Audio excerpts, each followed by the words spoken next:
ሰላም ሰላም ህፃናት ከመይ ቀኒኹም ንሎሚ ሌላ ብዛዕባ ሃገርና ኤርትራ ክነቕርበልኩም ኢና ተኸታተሉ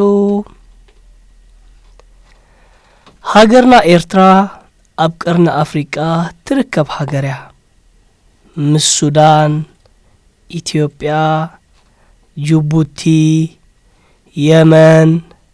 ስዑድ ዓረብን ትዳወብ ምስ ሱዳን በምዕራብ ምስ ኢትዮጵያ በደቡብ ምስ ጅቡቲ በደቡባዊ ምብራቅ ምስ የመንን ስዑድ ዓረብን ከኣ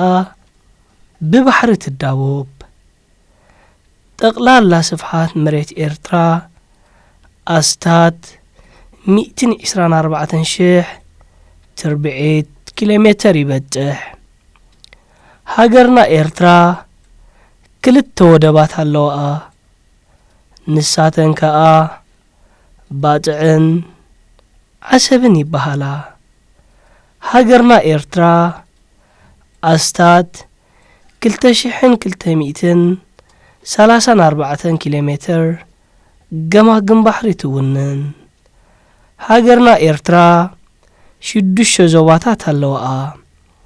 ንሳተን ከኣ ዞባ ደቡብ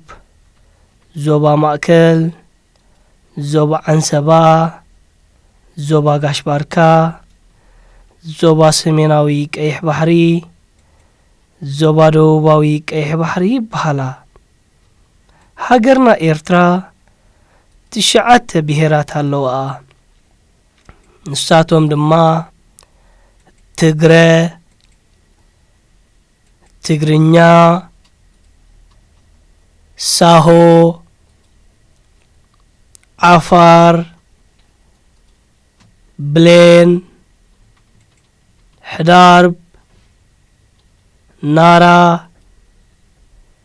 ኩናማ ራሻይዳ ይበሃሉ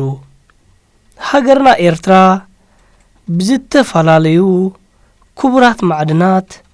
ሃፍታም ሃገር እያ ከም ወርቂ ፖታሽ ሓጺን